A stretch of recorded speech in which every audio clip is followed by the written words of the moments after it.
Nearly 40 years old, no husband, no prospects. My grandmother's voice rang out across her dining room with the confidence of someone who'd never been contradicted in her life. 15 relatives paused mid-bite of her famous enchiladas to watch meet the family disappointment. The spinster, the woman who'd somehow failed at the most basic expectation of her traditional Mexican-American family. I was opening my mouth to deliver my usual deflection when the doorbell rang, and through the front window, I saw my roommate Jake standing on the porch in his dress blues, looking far too official for a casual Sunday visit. In exactly 10 seconds, he was going to address me by my rank, the rank my family didn't know I held. The career ID hidden for 15 years to avoid exactly this kind of scrutiny, and I had to decide whether to stop him or let my entire carefully constructed civilian life explode in front of the tresleches cake. My name is General Isabel Martinez, and I am about to explain how I became a 2-star general in the United States Air Force, while my family thought I was a perpetually single office manager who could unkeep a man. Let me take you back to where this spectacular deception began. I was 18 when I joined the Air Force, fresh out of high school in El Paso, Texas. My family was horrified. My grandmother had wept. My mother had begged me to reconsider. "Mia, the military is no place for a woman," my grandmother said. "You should go to college, find a good husband, start a family." "I am going to college," I'd explained. "The Air Force has programs. I can get my degree while I serve." "But why? Why would you want to do this?" Because I'd always been fascinated by aviation, by leadership, by the idea of serving something bigger than myself. But I couldn't explain that to a woman who'd spent her life measuring success in weddings and grandchildren. I left for basic training with my family's disapproval hanging over me like a cloud. The plan was to serve for years, get my degree, and figure out life from there. But something happened. I was good at it. Really good. I excelled in training, showed natural leadership, earned early promotions. By the time my 4 years were up, I was a senior airman with glowing performance reviews and a recommendation for officer training school. I called home to explain I was staying in, pursuing my commission. My mother sighed. "Isabel, when are you going to settle down? Your cousin Maria is getting married next month. She's only 21. I'm building a career, Mom. In the military. Mia, you need to think about your future. Your real future." After that conversation, I started being vague about my work. When I went home for visits, rare, because my schedule was demanding, I wore civilian clothes.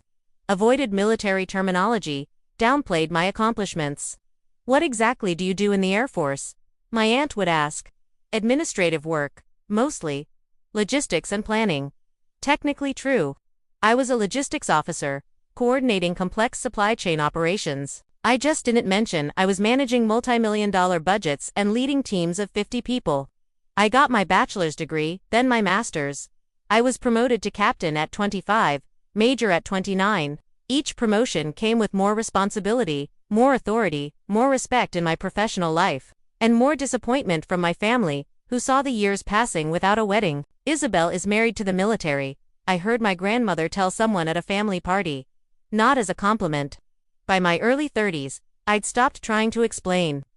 When I was home maybe twice a year for major holidays, was just Isabel, the perpetually single daughter who worked on a military base doing office stuff. My family assumed I was some sort of administrator, a secretary maybe. Definitely not an officer, and absolutely not someone with command authority. The misunderstanding crystallized when I bought a house near Andrews Air Force Base in Maryland. I'd been promoted to lieutenant colonel, was pulling in $110,000 a year, had a substantial housing allowance. I bought a beautiful 4-bedroom colonial in a nice neighborhood. I made the mistake of posting a photo on Facebook, just the front of the house. Caption, "New place." My mother called immediately. "Mia, you bought a house. This is wonderful. Is it expensive? How can you afford it on an administrative salary?" "Mom, I make decent money. I've been promoted several times." "But you're not even married. You're spending all that money on a house instead of saving for a wedding." I gave up trying to explain that I was unsaving for a wedding because I was unplanning one. "Actually, I have a roommate," I said, which was true. "Helps with the mortgage." This was the truth. My roommate was Colonel Jake Anderson, a fellow Air Force officer who'd become my closest friend over years of working together. He needed a place to stay during a temporary assignment at the Pentagon. I had extra bedrooms. It was a practical arrangement. My family heard, "Isabel is nearly 40. can't afford her house alone, has to rent out rooms to make ends meet. The narrative took on a life of its own. She has roommates, my grandmother would tell people, shaking her head. At her age, still struggling. What they didn't know was that I was promoted to full colonel at 36, that I was commanding a logistics group of over 500 people, that I was being groomed for flag rank general officer, which only 1% of Air Force personnel ever achieved. At 38, I was selected for brigadier general. 1 star. The promotion came with a ceremony, media coverage, a reception at the Pentagon attended by high-ranking officials. None of my family attended. I didn't invite them. How do you invite your family to a promotion ceremony for a rank they don't know you hold? Jake, who'd become like a brother to me over the years, thought I was insane. Isabel, you're a goddamn general, and your family thinks you're a secretary with roommates. This is absurd. It's easier this way. Easier than what? Being proud of what you've accomplished. Easier than dealing with their opinions. Their disappointment that I chose this life instead of the one they wanted for me. He'd shaken his head but dropped it. I spent 2 years as a brigadier general, then was promoted again. Major general, 2 stars. At 40, I was one of the highest-ranking women in the Air Force. I commanded thousands of personnel, managed billion-dollar logistics operations, briefed members of Congress. My family knew none of it. Last month, my grandmother turned 85. She called personally to invite me to her birthday dinner. You'll come? Yes, it's important to me. I want all my grandchildren there. I'll try, abuela. My schedule is, you'll be there, she said firmly. Family comes first, Isabel, not your little office job. My little office job. Right, I cleared my schedule, requested leave, flew from DC to El Paso for the weekend.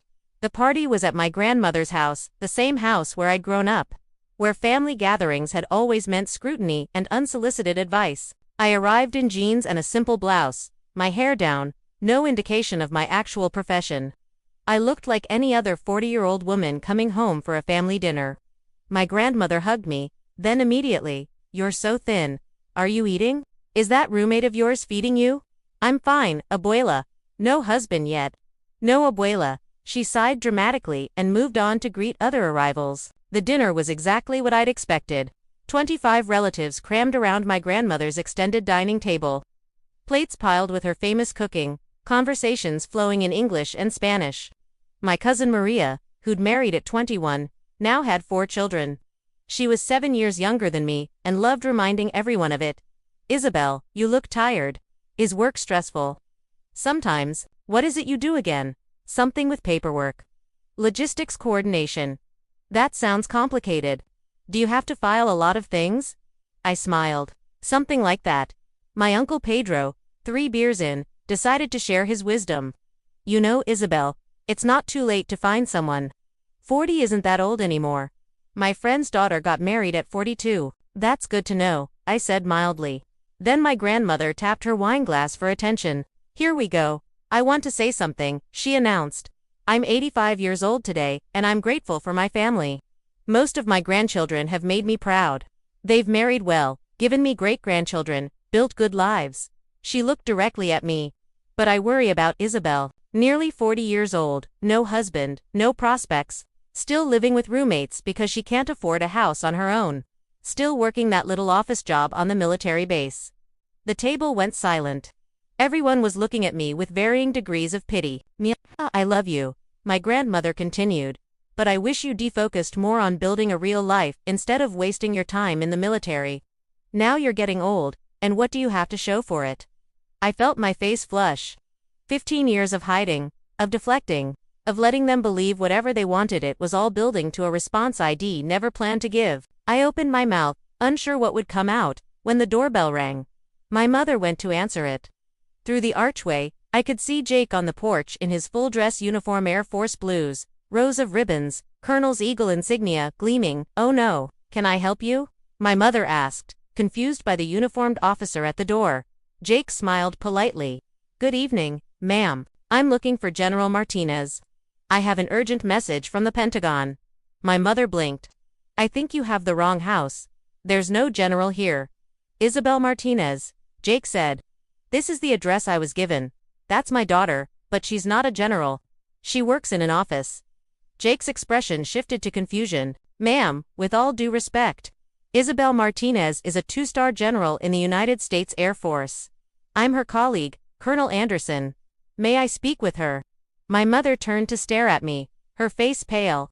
The entire table had gone silent. My grandmother was clutching her chest dramatically. Jake spotted me through the archway. He walked past my stunned mother and gave me a crisp salute. General Martinez, I apologize for interrupting your family dinner.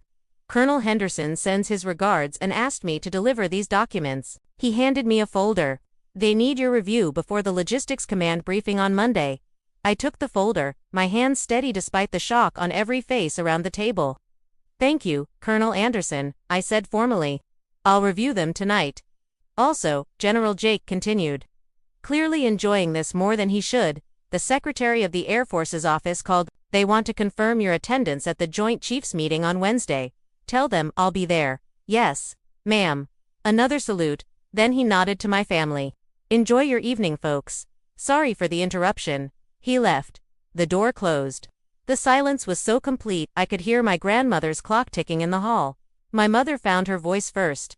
Did he just call you general? Yes, as in, military general. Yes, my grandmother was fanning herself with a napkin. This is a joke. Some kind of prank. I pulled out my phone and opened my photo gallery. I handed it to her. The first photo showed me in my dress uniform at my two-star promotion ceremony, shaking hands with the Secretary of the Air Force. The next showed me at the Pentagon. The next, standing in front of a C-17 cargo plane with my name and rank stenciled on the side. Maj. Gen. Isabel Martinez. The phone made its way around the table. 15 relatives stared at photographic evidence of a life they'd never imagined. You're a general, my Uncle Pedro said, his voice barely a whisper. An actual general? Yes. For how long? I made Brigadier General 2 years ago. Two-star about 6 months ago. My cousin Maria was scrolling through my photos. There are pictures of you with senators. With the Secretary of Defense, you're wearing so many medals. Those are ribbons. They represent various commendations and campaign medals. My mother sat down heavily. Isabel, why didn't you tell us? I tried, Mom. 15 years ago, when I made captain. 10 years ago, when I made major. You weren't interested in the details. You were disappointed I was still in the military instead of married with children. But a general, my grandmother said. This is ... this is ... double quotes impressive. I offered, yes it is. I've worked incredibly hard. I command thousands of airmen. I manage operations worth billions of dollars. I brief Congress. I've served in Iraq, Afghanistan, and Germany. I've dedicated my life to serving my country. The shame on their faces was almost painful to watch. My mother's eyes filled with tears. That man who came to the door. He called you General Martinez like it was just ... normal. Because it is normal. That's who I am. That's who I've been for years. And the roommate? My grandmother asked weakly. Colonel Jake Anderson. He's a fellow officer, a friend, and yes, currently my housemate. The house I own outright. By the way, no mortgage. I paid it off last year. More stunned silence. You make that much money? My cousin asked. Generals are well compensated. Plus housing allowances, benefits. I'm very comfortable financially. My Uncle Pedro grabbed his own phone and started typing. Major General Isabel Martinez, Air Force, ... double quotes, his eyes widened. Holy ... there are articles about you. Major General Martinez leads logistics innovation. First, Latina two-star general in Air Force Logistics Command. You're famous? Not famous, just accomplished. He kept reading. You have a master's degree from Georgetown. You've been awarded the Defense Superior Service Medal. You testified before the Senate Armed Services Committee. Each revelation landed like a bomb. My family's entire understanding of me was being demolished and rebuilt in real time. My grandmother finally spoke, her voice small. I said terrible things. At my own birthday dinner. I said you had nothing to show for your life. Yes, you did. I'm so ashamed. You should be, I said, not unkindly. But Abuela, I let you believe those things. I stopped trying to correct you years ago because it was easier than fighting your disappointment that I didn't become the person you wanted me to be. I stood up, addressing the whole table. I love you all, but I need you to understand something. I'm not a disappointment. I'm not a failure. I've served my country for 22 years. I've risen to one of the highest ranks in the military. I've led thousands of people, managed critical operations, and made decisions that have saved lives. My voice grew stronger. I'm not married because I chose my career. I do want to have children because I've dedicated myself to serving hundreds of thousands of airmen and their families. And I'm not ashamed of any of it. The table was completely silent. I came to celebrate Abuela's birthday because family matters to me. But if the price of being in this family is pretending I'm less than I am, accepting your pity for choices I'm proud of, then maybe I need to reconsider how often I come home. I picked up my purse. I love you all. Happy birthday, Abuela.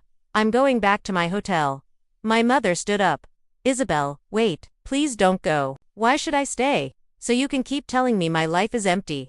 So I can watch you celebrate everyone else's traditional choices while dismissing everything I've accomplished. We didn't know, my mother said, tears streaming down her face. We didn't understand. We should have asked, should have listened, should have been proud. I interrupted. You should have been proud of me, even when you didn't understand my career. Even when I made choices different from what you wanted. That's what family does. My grandmother stood up, shaky but determined. She walked to me and took my hands. You're right, she said. I've been a foolish old woman. I measured your life by my standards instead of seeing it for what it is. Extraordinary. You're extraordinary, Mia, and I'm sorry I didn't see it. She looked into my eyes. Will you stay? Please. Let me celebrate the granddaughter I should have been honoring all along. I stayed. The rest of the evening was surreal. My family peppered me with questions. What's it like to be a general? How many people do you command? Have you met the president? Do you fly planes? No, I'm logistics, not a pilot, though I've logged flight hours.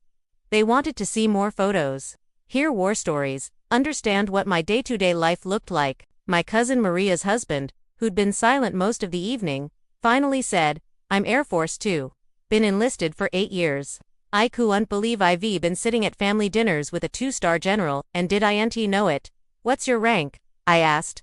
Tech Sergeant, ma'am. Good rank. Keep working hard. You could make Senior Master Sergeant. Yes, ma'am. He looked starstruck.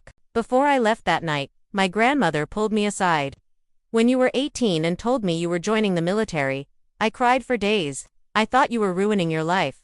I remember. I was wrong. You were building something remarkable. I just couldn't see it. Thank you, Abuela. Will you come back? For Christmas and bring that Colonel Anderson. I want to apologize to him too. I'll try. 2 months have passed since that dinner.